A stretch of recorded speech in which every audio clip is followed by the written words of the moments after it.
Hello, mabiyayang araw sa inyong lahat mga ka-agri, I-share ko lang sa inyo yung lagayan natin ng itik, no? Kasi ngayong araw na to ay paparating yung ating ducklings, no? Yung itik.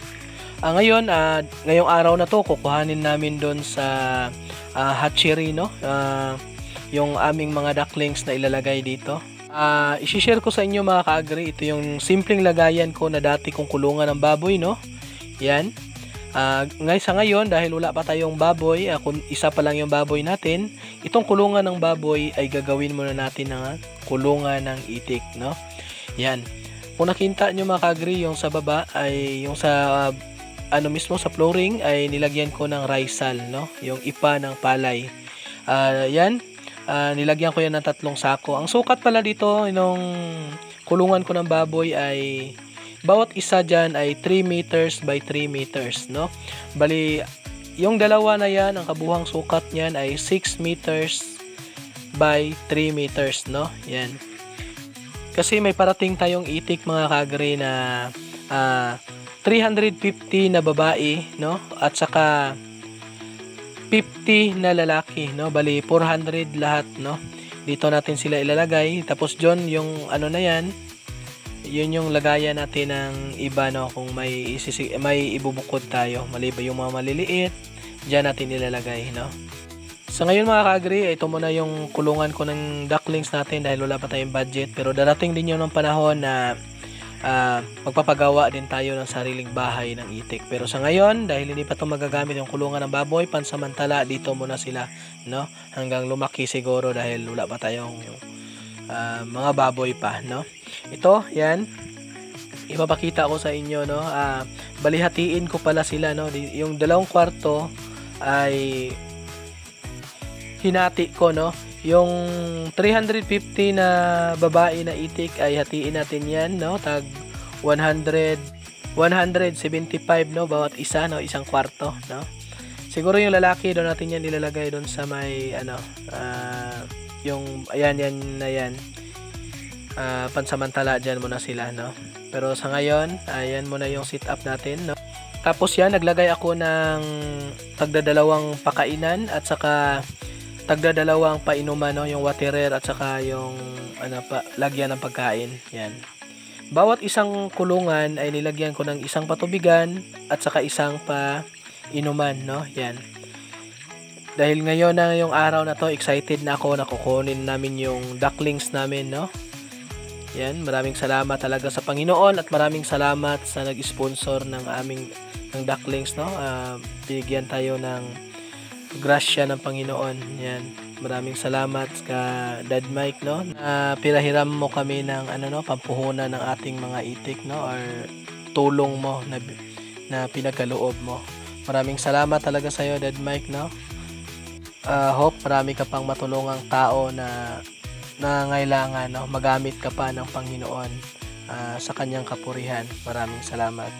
Bali ngayon, aalis na kami ngayon ng asawa ko. Kami lang ng asawa ko at magta-top down lang kami, no? Pag-prepare na kami para aalis na kami ngayon. Bali ngayon, nandito na kami ngayon sa aming kinuhanan ng aming ducklings, no? Dito ilan ni Sir Alex dito sa Bansalan. Alex Balutan, no? Pag gusto niyo pa lang bumili ng mga ducklings, no? Contact lang o i-search niyo Alex Balutan, no? Dito sa Bansalan. Kung gusto niyo bumili ng mga ducklings, sisiw ng bibi, or kung gusto niyo ng balot mga ka-agri, dito ila Sir Alex, napakarami at malalaki pa yung mga itlog na dito, no? Yan, kung gusto niyo umorder, search niyo lang Alex Balutan, no? Ayan.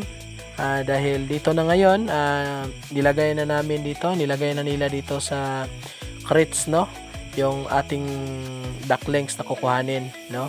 Bali ito, ulitin ko, itong ducklings na to ay 350 na babae at saka 50 na lalaki yung kukunin natin dito. Yan. Nakita natin sila na ganyan lang yung nila, simple lang. Maganda din yung lagayan ng itik, no? Yan, no? Napansin nyo mga ka-agri na ang lalaki ng itik na, no? Ito kasi kagandahan la Sir Alex, no? Napansin ko na at yun din yung sabi ng iba na maganda yung mga ducklings nila dahil sinisiguro nila na pag pagkuhanin nyo na ay kunti na lang yung mortality dahil 1 week yan bago pagkatapos ma-hatch, i-standby mo na sa kanila ng 1 week bago nila i-release sa inyo, no? Yan, dadalhin na nila doon sa lagayan natin ng yung dinala nating top down na kakargahan papunta sa aming lugar. Ngayon pala, ito kasing lugar na to ngayon mga ka-agri, nandito kami sa Bansalan, Davao del Sur, no?